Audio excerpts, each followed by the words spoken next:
This morning, Murray Carter and the secrets of bladesmithing. Carter spent nearly 2 decades in Japan before bringing Eastern techniques west. Today, he's one of the few Americans who make custom-made knives full-time inside his shop in Idaho. Carter's kitchen knives are both works of art and exceptional tools, as we got to see and forge firsthand.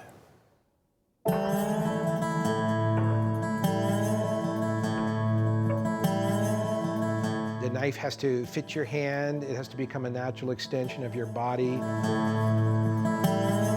You have a thought in your mind of what you want to cut. That thought has to travel down through your arm, through your wrist, through your fingers, through the handle of the knife, into the blade, and down to the cutting edge.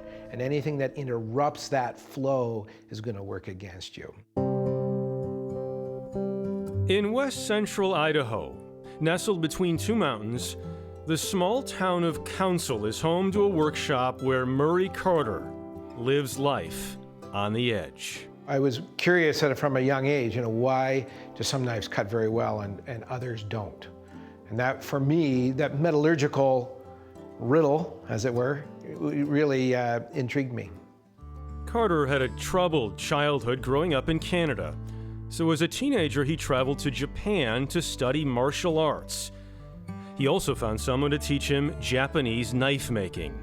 And after a long period of study, became the 17th generation Yoshimoto bladesmith.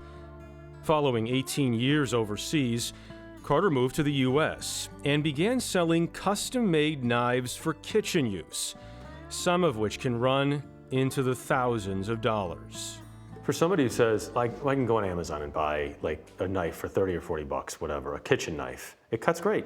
It works great for me. Why do I need something that costs 10 times that? Does it though? Does it cut great? What I'm hoping here today is we're going to go through the process of making a knife, and after a day of making a knife, and then we finally have the finished product in hand, the calculation is that is going to be a transformational experience for you.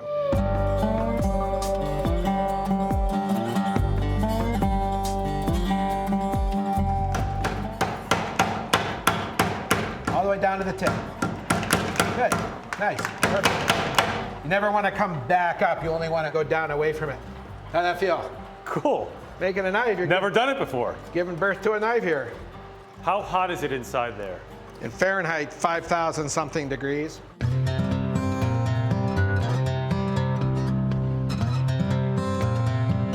Carter uses Japanese white steel, which is low in impurities like phosphorus and sulfur, but high in carbon, which increases strength. It's a tradition that comes from forging samurai swords as early as the 8th century. Perfect, okay?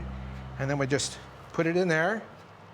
Wow, so what does it do in there? It's annealing, it's cooling slowly. These ashes are insulating it so that it can cool more slowly than if it was just in the air.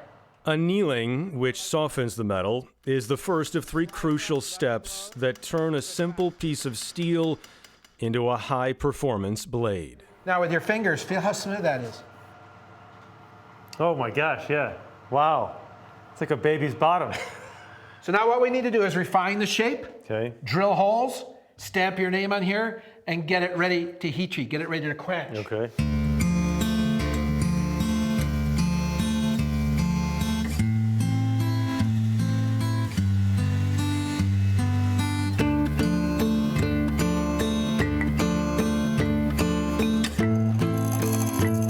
Hold on good and tight to the blade. Let the drill do the work. Before it could be finished off, there's a G. Our new custom blade needed a nice personal touch. I have to do the rest? Okay. You gotta do at least one more. All right. Fine. L. Well, I'll tell you what, here, I'll hold it. You give it a good... Well, I don't want to hit you. That's okay, don't hit me. Don't hit me.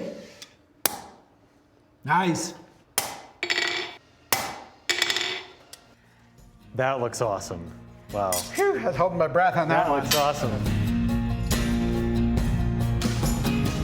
Quenching, which cools the blade quickly, and tempering, which reheats it to increase its toughness, are the last steps before attaching the handle. finally, we put this metallurgical masterpiece to the test. Oh man, feel that. Wow. That's beautiful. Okay. Am I slicing away? Or anything you want to cut. Come on. Come on. Wow. You can hold this magazine, kind of hold it taut like that and see if you can cut the corner off.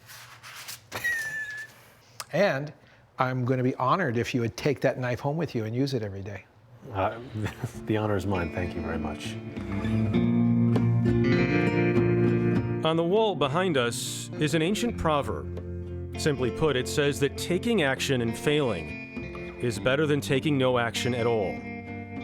That philosophy is not all Carter brought back from Japan, where he arrived as a boy craving direction and left a master of his craft. まあ子供の頃はね、いろいろ大変でしたけど、今は刃物鍛冶屋としてまあ一応落ち着いています。What'd you say?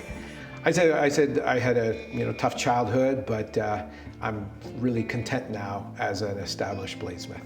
I guess contentment is what you were looking for all along. A sense of purpose, yeah, fulfillment, peace in my heart. Do you have that now? I sure do.